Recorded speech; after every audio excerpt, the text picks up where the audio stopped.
They come after your money, and now they could soon be out of a job themselves. Reportedly, layoffs are coming for an estimated 15,000 IRS agents. The next stop for Elon Musk and Doge. Layoffs are expected to the agency that employs over 100,000 people. And remember, Democrats wanted to add another 80,000 IRS agents. President Trump has responded to those who claim that the IRS is now being singled out. The Internal Revenue Service will be looked at like everybody else. Just about everybody's going to be looked at. So it's they're doing a hell of a job. It's an amazing job they're doing. As expected, the left is losing what's left of their minds, resorting to, as usual, their scare tactics. Let's take a look.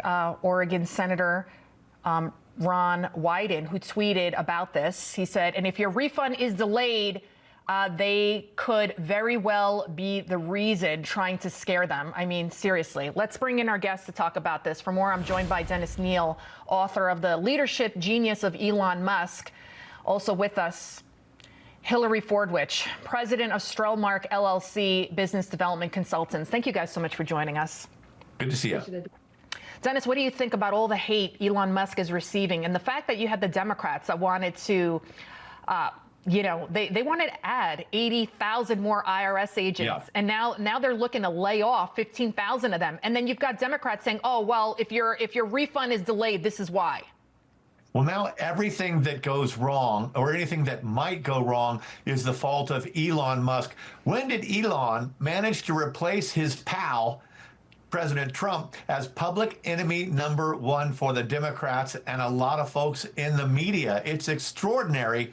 And this has ended up putting him on one side with Trump of the debate, and then having Democrats come out and say that we're for all of these things that are really bad, embarrassing policies. I mean, you're for the IRS having 80,000 more people to go after mom and pop. You're for letting men beat up on women in women's sports. You're for surgeries to change the sex of children.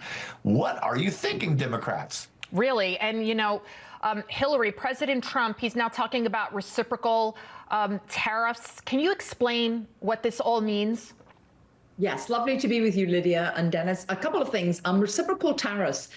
Do unto others as thy would be done by. He's just saying, whatever you charge us, that's totally fine. We will charge the same. This is one of the reasons we have such a ghastly deficit with European cars. I lived in Europe. I was, of course, born in England, but the global headquarters of KPMG were in Amsterdam. Lydia, you cannot find an American car over there in the EU. Why? They have over 10% tariffs on American cars, whereas we only have 2.5% on European cars here. I'm sure every American has seen plenty of German cars. Thank you very much. Whichever bureaucrat signed that deal, I don't know what they were thinking. 2.5% and 10%, that isn't fair. What President Trump is talking about in terms of reciprocal tariffs, you can do whatever you want. Now, the EU is already, Ursula Anders is already talking about capitulating. They can lower theirs to 2.5%, or we can raise ours to 10%. Which do they want? They can choose. It's like when you teach your children Monopoly. Do the deal either way, then people know that it's fair. It's just got to be fair, and that is either high or low, and we're letting them dictate. I think that's really reasonable.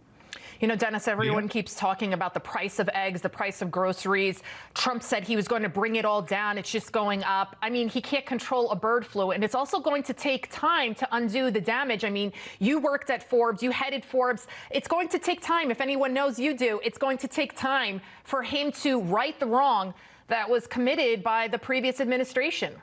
Well, sure, that $2 trillion stim pack post-COVID that was unnecessary is a major factor in inflation, which relies on suddenly a huge increase in money chasing after the same old number of goods. Now, about these tariffs, I worked on a book with the late, great Lou Dobbs called The Trump Century. There's a whole chapter there on tariffs, and we showed that it had zero impact on inflation. Indeed, inflation came in about 1.5% or less for most of the 4 years, except for the COVID year. And so the tariffs end up getting soaked up by both ends. And right now, guys, prices are so high in the U.S. economy because while the inflation has come down, the prices themselves have not gone back to pre-COVID levels. Prices are so high that manufacturers and importers simply will not be able to pass on the full cost of these tariffs to the consumer. That happened in the first Trump term, and I think that's going to be what we'll see in the second Trump term. But also, Hillary just pointed out 2.5% tariffs, guys, that we charge. We've been the sugar daddy to the rest of the world for decades as China, charges ownership of our companies and our technology before they will allow us to get in there. And huge tariffs, 250% on milk from Canada when we ship it into Canada. So enough already. Trump's the first president to push back on this. 30 seconds to you, Hillary.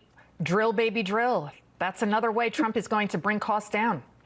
Yeah, he's going to bring costs down. And Lydia, that's because it's going to go across the supply chain. People talk about this Asian flu with regard to eggs, but eggs have 11 times in the supply chain for eggs where energy prices affect the cost of eggs. It's going to affect every single daily product. 211 daily products actually are made with petroleum derivatives. So it's the content of them, it's the transportation costs. It will help bring down inflation across the board, let alone, Lydia, create American jobs. Dennis Neal, Hillary Fordwich, thank you both.